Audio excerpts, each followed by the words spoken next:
Hey everyone, welcome back to the Insight Desk. Let's break down what's happening in tech, finance, and the future. Okay, so imagine this.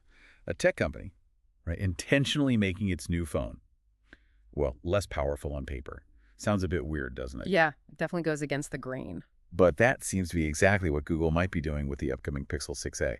We're doing a deep dive into this surprising development today. It's based on recent reports and some supply chain leaks. Right, leaks suggesting changes to the phone's hardware bill of materials, Yeah.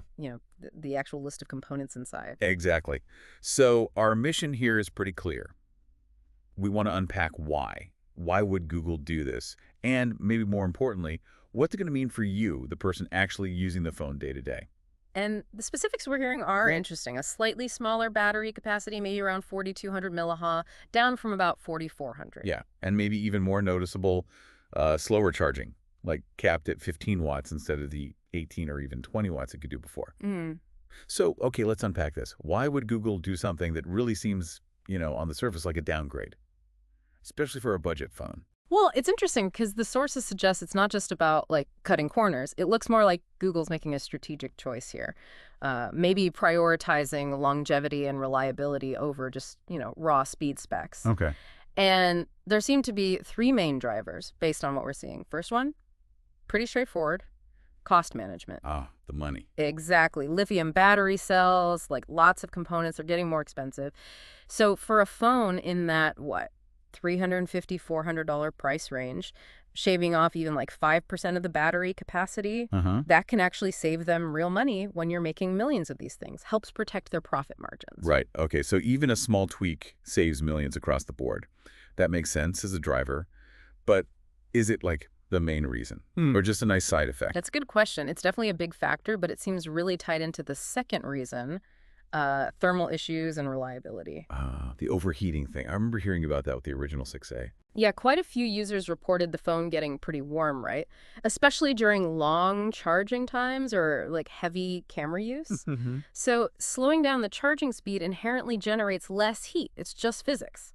And less heat stress, well, that can mean a longer lifespan for the battery itself. Okay. And maybe fewer warranty claims for Google down the line, too. But hang on, couldn't they, I don't know, use better software or different cooling stuff inside? Is slowing the charge really the only fix for the heat?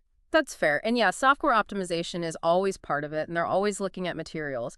But changing the charging rate is a really direct hardware-level fix. It just immediately cuts down the heat being generated. Right. A blunt tool, maybe, but effective. Kind of, yeah. It's a very direct way to tackle those specific thermal complaints head-on. And then there's the third piece, regulatory compliance. Regulations. How does that fit in? Well, certain places, India and the EU are mentioned specifically. They're bringing in stricter rules for battery transport, safety, thermal standards, that kind of thing. Oh, okay. So a slightly smaller battery that charges a bit slower, it's just simpler. Easier to get certified and ship everywhere under these tighter rules. Streamlines the whole global launch process for them. Wow, okay. So it's a mix of cost, fixing user issues like heat, and navigating global rules. It's actually a more complex picture than just they made it cheaper. Exactly. All right, so that's the why from Google's perspective. Let's pivot back to the user.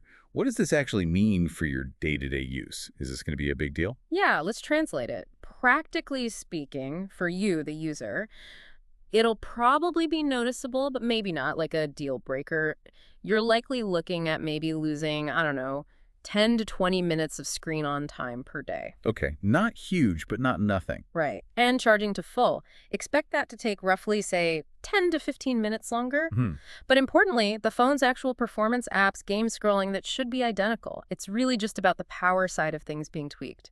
So it's a trade-off. They're sort of giving you potentially better heat management, maybe slightly better battery health over, say, 2 or 3 years. Exactly. Improved longevity. But you pay for it with slightly less daily juice and slower top-ups.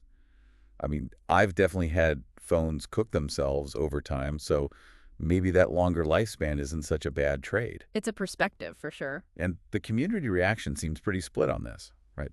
Reflecting that exact trade-off. You see some YouTubers, folks on Reddit, Oh, yeah. calling it a step backward, especially when competitors like Samsung's A-series phones are pushing 25-watt charging, sometimes more, in the same price range. Right. They see the spec sheet number going down. But then you've got the other side, people arguing that, hey, battery durability, long-term health, Yeah.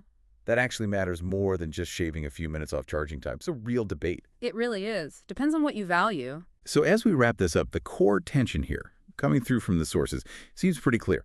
If you're someone who really values stability, reliability, keeping your phone healthy for the long haul. Then this move seems kind of rational, maybe even sensible. Right. But if you're more of a power user, watching every watt, counting every minute of screen time, well, probably feels like Google's kind of lagging behind on the whole charging speed race compared to others. Falling behind on those headline features. Yeah. Which, raises a bigger question for you, the listener, to think about. Does this signal maybe a shift, a future where device makers start prioritizing, longevity and reliability over just raw speed and the absolute newest cutting-edge features? What's the real trade-off there for you personally?